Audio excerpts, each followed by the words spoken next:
The following presentation is a production of Ride the Wave Media.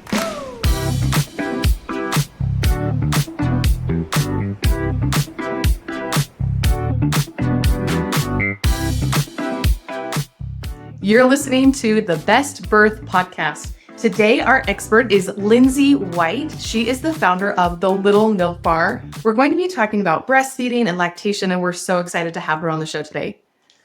Lindsey White is the CEO and founder, as Sarah said, of the Little Milk Bar, a brand empowering breastfeeding parents, giving them permission to feed their baby wherever they need to. As a wife and mother of three, Lindsey understands the challenges and joys of parenthood firsthand. Through her innovative products and supportive community at thelittlemilkbar.com, she continues to advocate for breastfeeding rights and normalize breastfeeding in public. Welcome, Lindsey. Yeah, thanks for having me. This is so fun. We're so excited to have you on the show, and we'd love to ask our experts, what got you into this field? Yeah, well, as she said, I have three kids. So I've had three different breastfeeding experiences. My daughter, my oldest, is 12. And with her, I breastfed her a little over a year. It was the hardest thing I ever did. Like, no one tells you how difficult it is, and you think, oh, it's just natural and it's going to be beautiful. It may be natural, but it does not always come naturally. It's something learned from the baby, the latch, all of it. So it was just a really hard time of my life. And then after you have the baby, you're already a little bit postpartum depression or baby blues. And then put on top of it, every time I fed her, I was going into a private room to feed. We'd finally get out to go hang out with friends at a barbecue, and then she'd be hungry. And then I'd be in the back room for an hour feeding her. And by the time I'm done, it's like, oh, it's over, time to go. So it was just really hard. So when I found out I was pregnant 5 years later, or 4.5 years later with the second baby, I made a promise to myself. I promise that I'm going to enjoy this more, not care what other people think, and have more confidence and just go on with my life. And that changed everything for me. I didn't have postpartum depression, didn't have baby blues. I'd be in the middle of a conversation with my friends and just feed him and no one cared. And it just felt so relieving. Like, it was great. But I was at a wedding and I was feeding him. He was about 5 months old. And my mom came up to me and said, do you really think you should be feeding him here? Maybe you should go to the bathroom and feed him. And I was just like, oh man, if she had said that to me 5 years ago, I would have gotten up and completely mortified, went to the bathroom and fed him crying in tears, trying not to touch anything.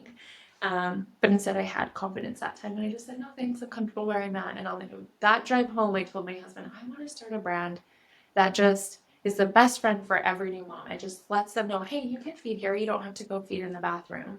And so that was the whole beginning of it all.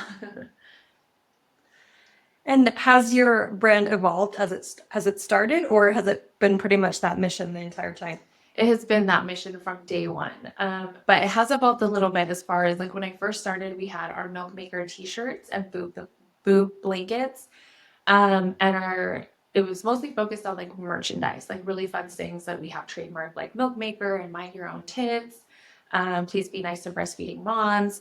And then about 2 years in, I made the realization that, like, I want to be a household name for everything breastfeeding. People would reach out to us and be like, hey, what tank top do you use for your two-shirt method with your t-shirts? And we'd just be like, oh, I don't know, go to Target, find something fun. And then we're like, let's start bringing everything in-house because we know what we really need. A lot of those breastfeeding brands are owned by like huge corporations ran by men who don't really know what we need or what's comfortable. And so we released our Alley Bra in 2021 or 2022, and that just catapulted our business. And then we released our Frankie tanks, and they did the same. And so we started introducing our essentials, which is products that like you need all throughout pregnancy. Will you tell us a little bit more about the two-shirt method and how you're, marketing that? So the two-shirt method, I feel like it's half and half. Most people have heard of it, and then the other half are like, I've never heard of this before. It is a really great way to start breastfeeding in public if you're like nervous of feeling overexposed, but you don't want to use a blanket because the blanket, babies hate that. They just pull them down the whole time and they're hot and sweaty. So the two-shirt method is basically you wear a thin tank top because you're always hot when you're breastfeeding and sweaty. So you get a very thin tank top that's very stretchy or has the usually nursing tanks have the clips on the side, which are not cute at all. That's why ours are better. But you wear a t-shirt or a tank top underneath your regular t-shirt that you can wear every day, because a lot of the times moms think too that they need to buy a whole new wardrobe for nursing friendly clothing. And you can wear your regular everyday clothing. You just have to learn how to utilize it. So the tank top goes underneath, you wear the t-shirt over, and you pull up your t-shirt to feed, and you pull down the neck or unclip the neck to have easy boob access. So then your whole top is covered and your belly's covered, your back's covered, so you don't feel super overexposed. That's so great. Thank you for walking us through that. What do you think are the reasons that people feel like they can't breastfeed in public? There's a t-shirt that you have that says, society says breastfeed your baby, but then society says, no, not here. So why do you think that dichotomy exists? Because female bodies have been sexualized from the beginning of time. It's okay as long as it's meant to be sexual and something great to look at. It's not okay to show it in its natural habitat. And so if you notice on Facebook, even you'll see ads come through for swimsuits and lingerie, which I have no problem with. Our bodies are amazing. But there's a double standard there, and they're blocking ads like ours that are showing breasts or mothers that are breastfeeding, that are showing much less. It's just showing their shoulder that's not covered, and those will get blocked. But swimsuit and lingerie ads are not getting blocked. So from the beginning, there's just been this double standard of women's female bodies, and it's just really unfortunate, because then we have these little girls that never see bodies as they're supposed to be meant for, and only seen it this other way. So when they get older, especially through social media, it's just difficult for them to feel comfortable in their own shoes when they become mothers, that like, hey, this is normal, because they just don't see it as often. I think about your daughter. You mentioned she's 12, and just what an example to look up to for you as a mother. That is phenomenal that you're already teaching her these things from a young age. Oh yeah, she loves it. I think so. One time she even asked me like, but why would anybody care if you're breastfeeding? And I was like, exactly. I don't know. Ask them.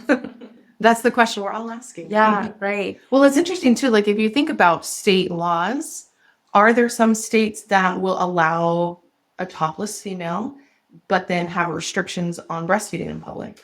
So that's a good question. I don't know. I'm not a lawyer, but I will tell you a little bit of the laws. So it wasn't until I think 2018 where all 50 states legalized breastfeeding in public.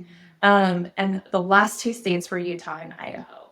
Before that, all the other states were already legalizing it. But we do need some more laws in place, because we need one big blanketed law from just a federal law that protects all mothers. Because I think there are some states where technically, yes, you can breastfeed, but if somebody, I don't know, complained about indecent exposure, I think that there are like some not clear waters there. It just becomes nobody's really quite sure how to handle it. And until we can get a federal law that's blanketed over the whole country and protects everyone, it just is kind of this unknown territory. I love that word we've been using, it to normalize, because I feel like the more people are aware of it, the more comfortable they'll be with it. I know some people go to foreign countries and they have different laws and different traditions, and that's a shift for people that haven't seen that before. So the more we can bring that here, the more I think it will be normalized. Yeah. I mean, my family is from Oaxaca, Mexico, and we go visit and everyone's feeding. Like, it's not even a second thought for them. So it's weird. The US is just weird. Well, that's pretty amazing to think that it wasn't until 2018 that was passed. Yeah. Well, and even social media. So when I first started the Little Milk Bar, it was nearly impossible to promote it, because Instagram and Facebook, now they're one, Meta, it was against their policies. And so every time we would post anything, they would delete it. And so we put up a petition, and we got like 30,000 signatures in like a week or two, got the attention of Instagram. They were already kind of changing their policies for birth. My friend Katie, who owns Empowered Birth Project, they were helping change the policies for birth videos and photos. And so then they brought us in on the conversation, and we were able to help change the policies for breastfeeding, because before they would say it was sexual content, which is just really disturbing.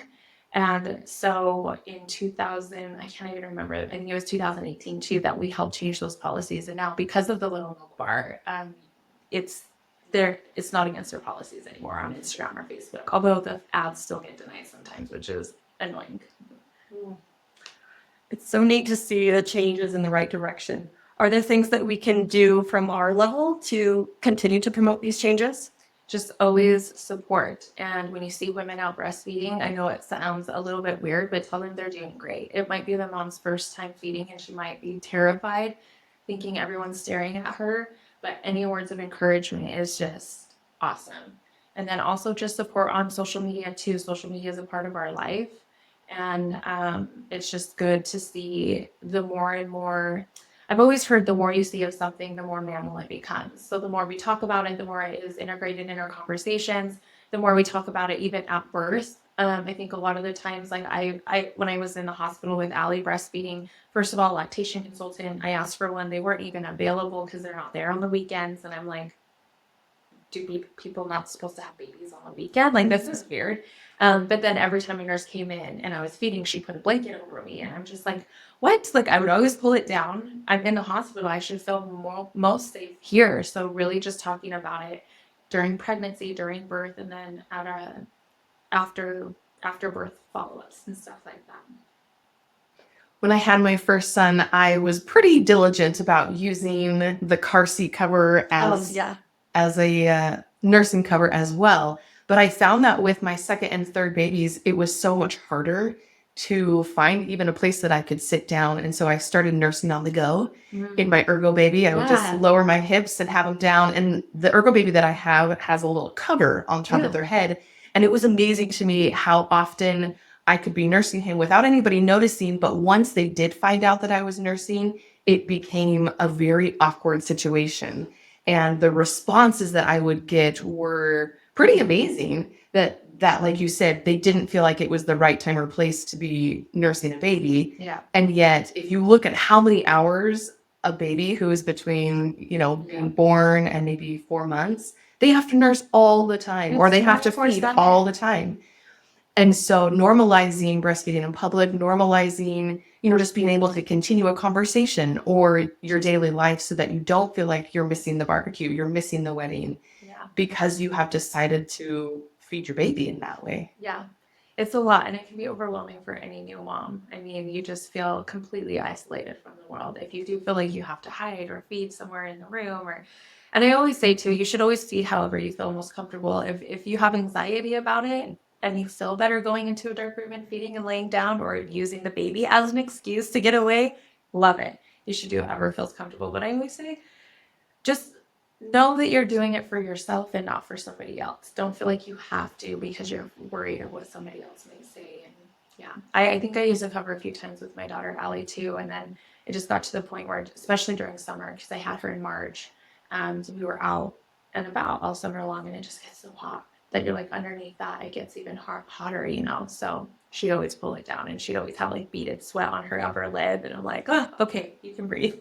And if you can learn those methods, like the 2-shirt method or feeding underneath instead of pulling your shirt down, like you said, you're really not that exposed. Yeah. And if you feel comfortable, others around you will feel comfortable too. Yeah, and I think you're never really that exposed. Even if you pull down your shirt, if you practice in a mirror at home, you'll see you can't see, and the baby's head is covering. I mean, unless somebody's standing and like breathing behind your neck, they're not going to see anything. And you might be surprised of like, oh yeah, actually sometimes people think you're just holding the baby because they're asleep. They don't even notice you're feeding half the time. So it's fine. Let's talk about bringing your partners into this. Why is it important to have that conversation with your partner, or even as far as lactation education with your partner? Yeah, it's so important. And I think so many people don't even think about it. Your partner may not know what you're going through. I remember having this conversation with my husband, Pete, and the anxiety I had with Allie and just feeling left out all the time. And I remember getting home from a barbecue one time, and I was like, he was like, oh, that was great. It was so good to get out and like visit with our friends. And I'm like, yeah, for you. And he's like, what do you mean? And I'm like, did you notice I was in the room feeding the entire time? I never once got to have a conversation with any of our friends. And I think it was that moment where he realized that there's a lot going on behind the scenes that he just was completely oblivious to until I brought it to his attention. And so after that conversation, we sat down and talked about things that he could do to help me in that breastfeeding journey, because he can't breastfeed the baby. He can't take on that task. But there are things that he can do, like, hey, can you sit next to me, next to the bar, or when I'm feeding at a barbecue, if you see me start feeding the baby, come sit next to me, just so I know that you're there in support. I have someone to talk to. Um, Other people will see that, like, you're fine with me, not that I need his permission, but like we're both okay with the situation. And if someone is to say anything, I know you're there to back me up. Um, and then also just, do you need water? Do you want me to go grab you a plate? Doing all of those other things that you can't do. Because if you are sitting down feeding all the time, it's hard to eat with one hand. You can't go get a plate half the time. You never end up eating. If your water's empty, you can't just get up and go grab a new one because the baby's latched. So those are some things that your partners can do.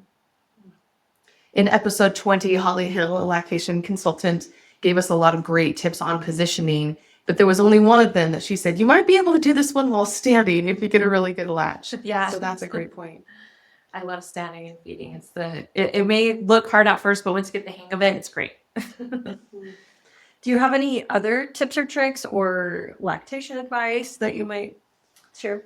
There's like so many things that go through my head because there's a lot of tips and tricks. I'll just go through a few. First of all, anytime you're nervous about feeding in public, know that you have your rights.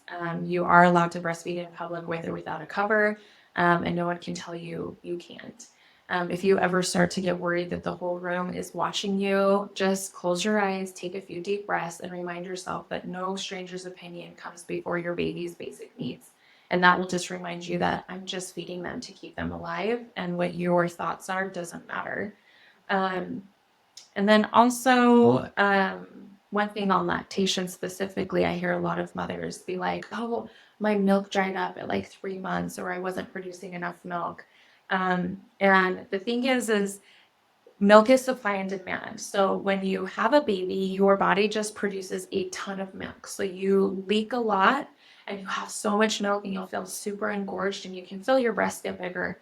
After your baby starts to feed after time, your body starts to regulate on their feeding schedule and understand how much milk they actually need. So then it kind of slows down a little bit.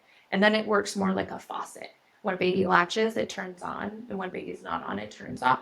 So your boobs start to feel empty when they're not empty at all. They just are regulated to your baby's feeding schedule. And your milk's not drying up. You just continue to feed your baby as much as they want to eat. I love thinking about the magnificence of our bodies and how they're able to adapt to the baby's needs, or maybe how often we're feeding that baby if we have twins or triplets. Yeah. And it's true that even taking a few days break, if that baby wants to come back and nurse, you're still able to produce milk. Yeah. I know a lot of women that actually didn't start off breastfeeding, and after a few months, they're like, oh, can I still breastfeed? And yes, you can relactate. I know women that have adopted and lactated and breastfed their adopted babies. And it's, yeah, our bodies are amazing. Do you have any resources on your website that teach us some of those processes, or other experts that you recommend? No, we usually reach out to, like, we collaborate with IBCLCs here in Utah, some not in Utah. If you follow our Instagram page, though, we give so much educational information. We actually just had the mama attorney take over our account last week, and she's the only female, or the nation's first all-female owned and ran law firm that focuses on women's rights in the workplace. And so there's a lot of education out there. And then we also have IBCLCs come through and answer a lot of questions. So we have a lot of information on our Instagram and also much our website. You had mentioned a little bit of the La Leche League, and in the Womanly Art of Breastfeeding, they say find a support network before your baby arrives. So you have someone to turn to in these early days, even if everything is going smoothly. If there isn't a La Leche League group near you, connect with the group online. Yeah. And that's so cool to hear that your Instagram page has that education, has the resources, probably some support, and, kind of like those high fives. Oh, yeah. That we need when we are feeling discouraged about our lactation journeys. Yeah. And just finding friends, like just asking your friends, like, how was your breastfeeding journey? And a lot of the times, if a friend of yours had a baby first, They don't share that information with you because you didn't have a baby. So why would you care? But now that you're pregnant, you can ask, like, how was your breastfeeding journey? And you might find out a lot from that conversation that you didn't know before. And it absolutely varies each pregnancy. Yeah. When we had our third baby, I was excited. I was ready to just kind of knock it out of the park with breastfeeding. And he really struggled to latch those first few weeks. It's tough. Same with me. I thought my third baby, I'm like, oh, I got this. And we won't go through the first few weeks issue where you can't get him to latch. I'm like, we know what we're doing. We're pros. Nope, totally had the hardest time getting her to latch too. So every single baby is so different. And even if you know how to breastfeed, your baby is still learning. Yeah. Mm-hmm. So true. My experience was opposite. I didn't successfully breastfeed my first two, but then I was able to with my third. So Yeah, see, every baby's different. Every journey is different. Well, this has been fantastic. Before we go, we will share a Mom Squad secret, and Billy has ours this week. And it says, draw up a list of visitation rules. For example, call before arriving, limit time of visit, please wash hands prior to holding baby, no kissing, be up to date with vaccinations, etc. And email it to everyone so they can see it and they won't be offended. I like that. And we could include breastfeeding too if there's preferences there. Is there anything else that you wanted to share with our listeners today? No, just if you want more information, go to our Instagram. It's at the Little Milk Bar with an underscore at the end, and you will find an amazing community of moms that is there to help you on your journey wherever that is. Thank you so much for being on the podcast today. Yeah, thanks for having me. Thanks for joining us on today's episode. We hope you've been elevated and inspired by this week's expert. Subscribe today so you never miss an episode. And please share our podcast or post on your social media so that other moms and dads-to-be can also have the best birth. Please note that the information provided is based on the expert's insights and personal experience. It is not intended as medical guidance. Please seek the advice of your medical provider as it applies to your specific condition.